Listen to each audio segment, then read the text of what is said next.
Welcome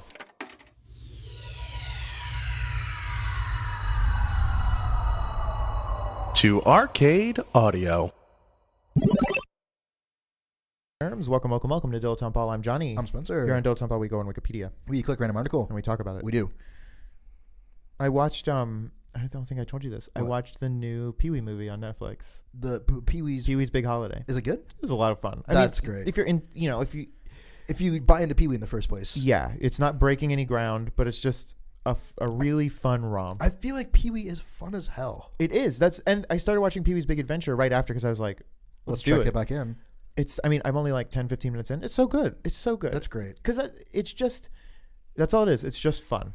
Right. It's just fun. It's just fun, man. That's it. Yeah. I don't get it. Yeah, I don't even know if we're really learning anything necessarily. Well, the movies are not. Well, certainly the movies, yeah. But the character is so strange. Like I don't know if he's supposed to be a boy or a man or just like, and I don't care. That's the thing is like, whatever it is, I just accept that he exists. And man, Pee-wee's Big Adventure, you've seen that, right? No way. No, I've been too busy watching anime, dude. My whole life. Pee-wee's Big Adventure it's maybe one of my favorite movies. It is so good and so funny. But there's one, like the I guess main antagonist of the movie is this kid in the same way that Pee-wee's a kid named Francis. Okay. But he just wears like the best way to describe it, I guess, is like a mechanic's onesie. Yeah, but sure, like coveralls. Yeah, that's the word for it. But like very nice. Like a very nice, like tailored pair of coveralls. It's so strange. Weird. Like he's like a cosmonaut or something. I don't get it. There's no explanation. It's like, okay, well I guess this guy wears like a crazy suit. This guy wears coveralls. Right. For no reason. It's a lot of fun. You should watch Pee-wee's Big Adventure before you watch Pee-wee's Big Holiday, though. Just to, and the TV show's great. Obviously, the TV show is fantastic. Yeah, and it's got Lawrence Fishburne in it, which is Larry Fishburne. Is he Larry Fishburne? Credited as Larry Fishburne. So good. It's got I don't remember her name, but Charlie's mom from It's Always Sunny plays Missy Vaughn. Okay. I've never seen the whole thing, but just the intro to the holiday special. Yeah. Is the most insane thing you will ever see, because it's just Pee-wee listing off all of the guests, and it's like 12 minutes of just him like listing crazy 80s celebrities. It's crazy. I feel like I did see that. He says Charo like 8 times. It's nuts. That's all. Is anyone even in that? I feel like there's like 5 people that are actually in it. Phil Hartman was in the stage show. I don't know if he was ever on Pee-wee's Playhouse, but he was definitely in the stage show. That's cool. I don't know who plays Jambi, but Jambi is easily my favorite character. Oh, that's got to be somebody, right? Like Hank Azaria or something. We'll never know. Yeah, that's true. And the best part about any Pee-wee thing, even Pee-wee's Big Adventure, Pee-wee's Big Holiday, in the credits, it says Pee-wee Herman as himself. No way. Like, that's cool. I never knew that. That's really funny. It's just such a like weird detail. Right. But it's like, I don't know, just fun. All right. You want to get into it? Yeah, I guess. Whoa. Solaris, 1972 film. It's Russian. It's a 1972 Soviet science fiction art adaptation of Polish author Stanislaw Lem's novel Solaris. The film was co-written and directed by Andrzej Tarkovsky. The film is a meditative psychological drama occurring mostly aboard a space station orbiting the fictional planet Solaris. This sounds amazing. The scientific mission has stalled because the skeleton crew of 3 scientists have fallen into separate emotional crises. Psychologist Chris Kelvin travels to the Solaris space station to evaluate the situation, only to encounter the same mysterious phenomena as the others. Holy crap. This awesome. Sounds like the best. Dang. I'm just going to keep reading because it sounds dope. Let's go for it. The original science fiction novel is about the ultimate inadequacy of communication between humans and other species. Tarkovsky's adaptation is a drama of grief and partial recovery, concentrated upon the thoughts and consciences of the cosmonaut scientists studying Solaris's mysterious ocean. In loyalty to the novel's complex and slow-paced narrative, Tarkovsky wanted to bring a new emotional and intellectual depth to the genre, viewing most of Western science fiction as shallow. Dang. The ideas which Tarkovsky tried to express in this film are further developed in Stalker. I don't know what that is. The critically successful Solaris features Natalia Bondarchuk as Hari, Dantas Banyonis as Chris Kelvin, Juri Jarvet as Dr. Snout, My favorite. Vladislav Dorzetsky as Henry Burton, Nikolai Grinko as Chris Kelvin's father, Olga Barnett as Chris Kelvin's mother, and Toli Solanitsin as Dr. Sartorius, and Sos Sargsayan as Dr. Jabarian. The music is by Johann Sebastian Bach. What? I mean, no, but okay, you took Bach music. Right. And Edward Artemyev. Edward James, almost. At the 1972 Cannes Film Festival, it won the Grand Prix Spécial du Jury. The FIPRESCI, is that Fipresi Prize, and was nominated for the Palme d'Or. The film is often cited as one of the greatest science fiction films in the history of cinema. Gee, we've been sleeping. I want to see this movie hard. Yeah, I thought that was just like a name of a car. Also, French people love abbreviations. They fucking love them. Yeah. Or acronyms, I guess. Oh, acronyms? Yeah. Yeah. Like in what way? They just... Did you see something there that... Yeah, that FIPRESCI. It's like all caps. So I assume it's an acronym. Weird. They just fucking love them. Anything they can make an acronym, they do. Why is that? I don't know. It's like lazy people. It's like a super French thing to just make something an acronym. Anyway, I want to see this fucking movie. Let's do it. And I feel like it'll stress me out a lot. It feels stressful. Because, like, that's just my whole life. Is just... I mean, like, it's gotta feeling shitty. It's gotta be a good movie, though, right? Because, like, it won a bunch of, like, legitimate awards. Mm-hmm. Although what's interesting is it came out in 1972, which is, like, before sci-fi got sort of, like, When did figured 2001 come out? I don't know. I feel like that was late 60s. Yeah, I think so, too. So they could have been like, hey, now. Although everything, like, Soviet is just, like, weird looking. Yeah, especially in the 70s. That's going to be interesting. I was listening to some podcast, I forget what, and one of the dudes on it, or maybe I was reading an article. I think it was like a Vice article. A dude was, like, brought up in the USSR, and then he moved to the United States. And he was talking about all of the, like, cartoons that he would watch as a kid. Okay. Or that his parents would watch and stuff. And there was one that was, like, Soviet Winnie the Pooh. It was... Was he, like, talking to people? And he's like, yeah, you remember Soviet Winnie the Pooh. And they're like, what? And he's like, yeah, you know. Like, talking to Americans? Yeah. He wears a red, white, and blue shirt. It was like, just watching all of these, it was like... Do they have links on YouTube? Mm-hmm. Dang, okay. I'll find it and send it. I'll put it in the show notes. But it was like... I love stuff like that. It was so... I mean, obviously I don't speak Russian, but it was so clearly, like, bleak. for like, kids shows, it was just, like, just bleak. Right, like, we don't have any food, and that's just how it is. Life is misery. And then you get one day you will conscripted. die. Yeah, it was right. like, it was crazy. Like, even Winnie the Pooh is inherently, I think, a little depressing. I don't know why, but I never... Interesting. Our Winnie the Pooh, when I watch it, it's just sad. Like, Winnie the Pooh is just, like, an idiot. Yeah. Piglet, like, is stressed out all the time. Right. Eeyore is obviously a like suicidal. right there on the verge of Yeah. killing himself.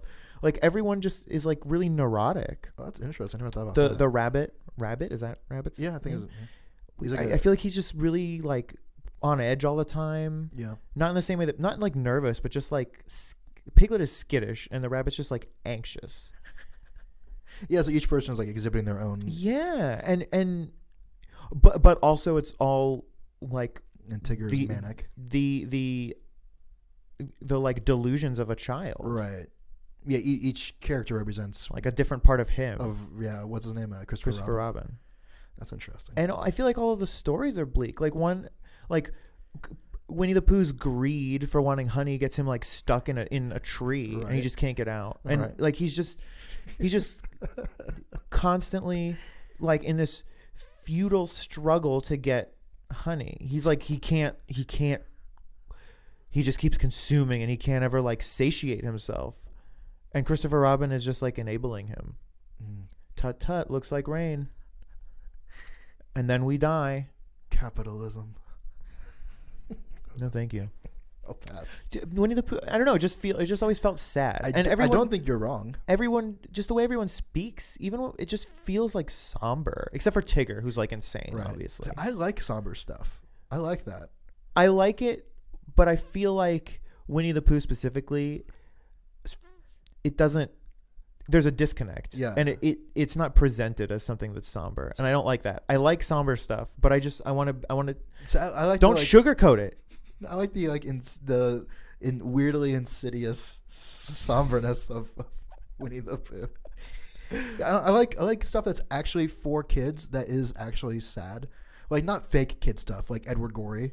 Like Edward Gorey, I don't know what that is. You do. It's those like really like.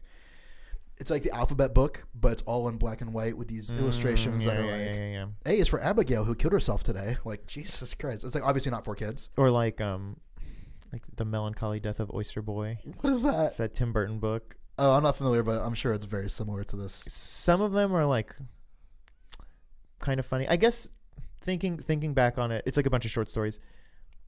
You could show it to a kid and it wouldn't ever be too much, but it's still like weird and sad. And so maybe I'm okay with that. Never mind. I take it back. Still sucks, but yeah, I don't know. I just like the idea of sad kids. What's the saddest thing you ever like watched and liked as a kid? Oh man, that episode of Pokemon where he lets his Butterfree go was really sad. I remember staying home sick and watching that and like crying. It's very sad. I don't think I liked it though. Man, I don't know. I feel like every time I watched Hook, I cried, but I don't know if it was because it was sad or not. I don't remember if it was. Yeah, I don't know. The Sesame Street song used to make me cry. Sesame Street song? Why? Because you would never be able to go there? No, I don't know why. I honestly don't know. I don't know. Yeah. It sounds, thinking back, it's like a little somber. Sesame Street. Philip Glass does an awesome. I think it's about colors. Okay. That's like he did the theme song. And I was no. What? He did a thing for Sesame Street though. That's like, I mean, when you listen to it, it's like, oh yeah, this is obviously Philip Glass. Sure. It's just like a color wheel. It's a color wheel just moving around with Philip Glass music, and it's like, whoa, for 3.5 minutes. And then someone told me this the other day. I cannot verify if it's true or not. You remember the thing from Sesame Street that's like 1, 2, 3, 4, 5, 6, 7, 8, 9, 10, 11, 12. Yeah, I was just thinking of that the other day. Apparently that's, I believe, the Pointer Sisters is what this person told me. Okay. So it's like a real act Yeah. that did that song. Interesting. Yeah, I was thinking that to myself the other day, and I was like, where do I know this from? And I began to wonder if I had invented it. Nope. Yeah, I started going crazy. I was like, what's happening? Just in my room, like draw a huge board, cork board with a string, thread. Boy, I saw Vertigo in theaters, and the famous like Vertigo shot, the camera shot. Yeah. I didn't really give a shit when I saw it. I was like, oh, that was it. Nice. Because I think they did a better job in Jaws. They do like a similar shot in Jaws, and I think it's a way cooler effect. That's the there's a TV trope for that, and it's called like the trope is called something like Seinfeld is cliche or something like that, where it's basically like if you've never seen the thing that everything else stole from, when you finally see that thing, you're like, yeah, I've seen this 1,000 times. And like, this one looks like shit. Like when our friend Steve, friend of the show, Steve Clark, saw The Matrix for the first time. He'd never seen it. 2014. Yeah, he was like, yeah, this is fine. I mean, whatever. He didn't understand why we were all losing our minds. Yeah, that's the same thing. So had you never seen anything like that before, then you see Vertigo, cool. It's like, what? Right. So shame on you. Yeah. I found out about this thing today called Muphry's Law. It's not Murphy's Law. It's Muphry's Law. Sounds awesome. So it's basically the law that anytime someone's writing out their critique of someone else's writing, they'll fuck up in their own writing. So it's Muphry's law instead of Murphy. That's pretty good. Yeah, I was like, yeah, I like that. That's good. That's really creative. Fun. We need more of that. More creative people. You know what? Like you and me. Yeah. Creative geniuses over here. Yeah. I do this we'll podcast. Create for food. I do this podcast because I love it, but also I don't think I'd be able to live if I weren't doing this podcast. This podcast just wells up inside of me and begs to be released. I feel like I'm never going to be successful. No. Because I don't care about anything. Yeah. I just don't. Yeah, and I thought about that recently. It's like, well, why am I doing any of this? Like anything. It's like, I don't know. I'm just doing it. So it's so much easier to like not. Yeah, but then that's like an unbearable thought. Because then it's like, well, what? Then what? Exactly.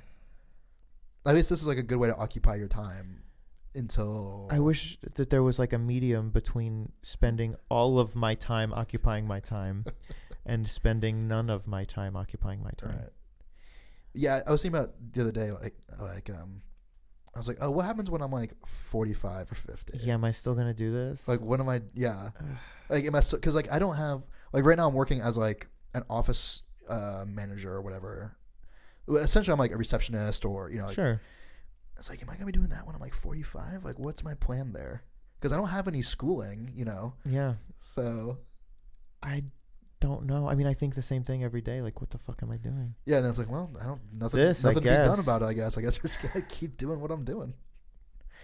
Praying that Jessica keeps getting promoted. Right, yeah, same here. And then you'll give me all your old, like, couches and shit.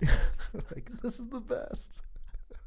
Like a 10-year-old couch that's, like, shitty and stained. Better than that 15-year-old shitty couch that you gave me. We get a new couch every 5 years. 5 years. Yeah. We kept that one around for an extra 5 just in case we might need it again. You never know. Yeah, it's the guest couch. It's good to have a spare.